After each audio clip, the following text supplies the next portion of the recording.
بسم الله الرحمن الرحيم. عن أبي هريرة رضي الله تعالى عنه أن رسول الله صلى الله عليه وسلم قال: كلمتان خفيفتان على اللسان ثقيلتان في الميزان حبيبتان إلى الرحمن سبحان الله وبحمده سبحان الله العظيم. وعن أبي هريرة رضي الله عنه قال: جاء رجل إلى رسول الله صلى الله عليه وسلم فقال: يا رسول الله، من أحق الناس بحسن صحابتي؟ قال: أمك. قال: ثم من؟ قال: أمك. قال: ثم من؟ قال: أمك. قال: ثم من؟ قال: ثم أبوك. وعن أبي هريرة رضي الله تعالى عنه أن رسول الله صلى الله عليه وسلم قال: إياكم والظن فإن الظن أكذب الحديث. وعن أبي هريرة رضي الله عنه أن رسول الله صلى الله عليه وسلم قال: إن العبد ليتكلم بالكلمة ما يتبين فيها يزل بها في النار أبعد ما بين المشرق والمغرب. وعن أبي هريرة رضي الله عنه أن رسول الله صلى الله عليه وسلم قال: إن الله يغار وغيرة الله أن يأتي المؤمن ما حرم الله. وعن أبي هريرة رضي الله عنه أن رسول الله صلى الله عليه وسلم قال: من قام رمضان إيمانا واحتسابا غفر له ما تقدم من ذنبه. وعن أبي هريرة رضي الله عنه أن رسول الله صلى الله عليه وسلم قال: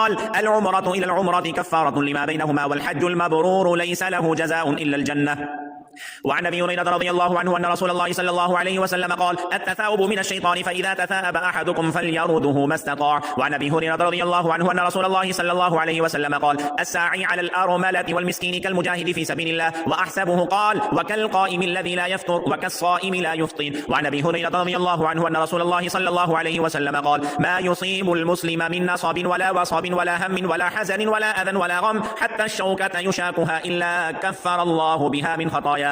وعن أبي هريرة رضي الله تعالى عنه أن رسول الله صلى الله عليه وسلم قال: حق المسلم على المسلم 5: رد السلام وعيادة المريض واتباع الجنائز وإجابة الدعوة وتشميت العاطس. وعن أبي هريرة رضي الله عنه أن رسول الله صلى الله عليه وسلم قال: من شهد الجنازة حتى يصلى عليها فله قيراط، ومن شهدها حتى تدفن فله قيراطان. قيل: وما القيراطان؟ قال: مثل الجبلين العظيمين. وعن أبي هريرة رضي الله عنه قال: ما عبى النبي صلى الله عليه وسلم طعاما قط إن اشتهاه أكله وإن كرهه تركه. وعن أبي هريرة رضي الله عنه أن رسول الله صلى الله عليه وسلم قال: حجبت النار بالشهوات وحجبت الجنة بالمكاره. وعن أبي هريرة رضي الله عنه أن رسول الله صلى الله عليه وسلم قال: إذا قلت لصاحبك يوم الجمعة أنصت والإمام يخطب فقد لغوت. وعن أبي هريرة رضي الله عنه أن رسول الله صلى الله عليه وسلم قال: لولا أن أشق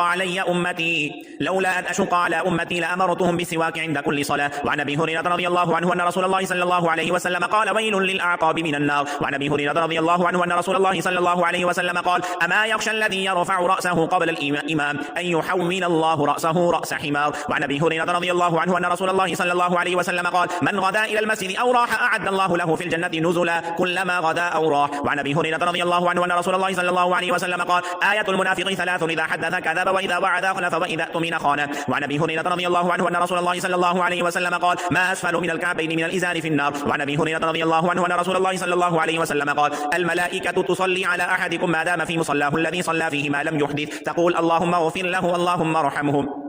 وعن أبي هريرة رضي الله عنه أن رسول الله صلى الله عليه وسلم قال: كل أمتي يدخلون الجنة إلا من أبى. قالوا: يا رسول الله ومن يأبى؟ قال: من أطاعني دخل الجنة ومن عصاني فقد أبى. وعن أبي هريرة رضي الله عنه أن رسول الله صلى الله عليه وسلم قال: إذا قال الرجل لأخيه يا كافر فقد باء به أحدهما. وعن أبي هريرة رضي الله عنه أن رسول الله صلى الله عليه وسلم قال: لله أشد فرحا بتوبة أحدكم من أحدكم بضالته إذا وجدها. وعن أبي هريرة رضي الله عنه أن رسول الله صلى الله عليه وسلم قال: لا تدخلوا الجنة حتى تؤمنوا ولا تؤمنوا حتى تحابوا، أولا أدلكم على شيء إذا فعلتموه تحاببتم، أفشوا السلام بينكم. وعن أبي هريرة رضي الله عنه أن رسول الله صلى الله عليه وسلم قال: الصلوات الخمس والجمعة إلى الجمعة ورمضان إلى رمضان مكفرات ما بينهن إذا اجتنبت الكبائر. وعن أبي هريرة رضي الله عنه أن رسول الله صلى الله عليه وسلم قال: أفضل الصيام بعد رمضان شهر الله المحرم، وأفضل الصلاة بعد الفريضة صلاة الليل. وعن أبي هريرة رضي الله عنه أن رسول الله صلى الله عليه وسلم قال: من تاب قبل أن تطلع الشمس من مغربها تاب الله عليه.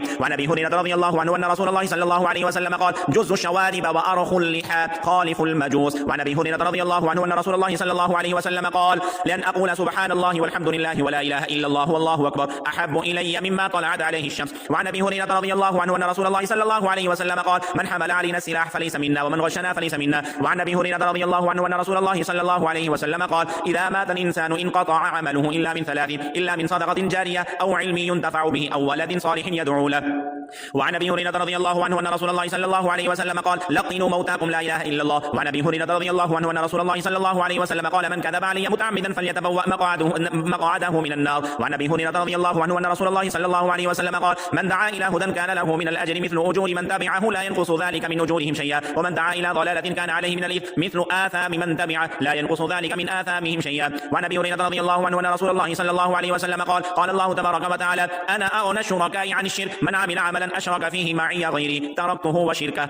وعن ابي هريرة رضي الله عنه أن رسول الله صلى الله عليه وسلم قال: من صلى علي واحدة صلى الله عليه عشرا. وعن ابي هريرة رضي الله عنه أن رسول الله صلى الله عليه وسلم قال: كل المسلم على المسلم حرام دمه وماله وعرضه. وعن ابي هريرة رضي الله عنه أن رسول الله صلى الله عليه وسلم قال: ما نقص صدقة من مال وما زاد الله عبدا بعفو إلا عزا، وما تواضع أحد لله إلا رفعه الله، أو كما قال رسول الله صلى الله عليه وسلم.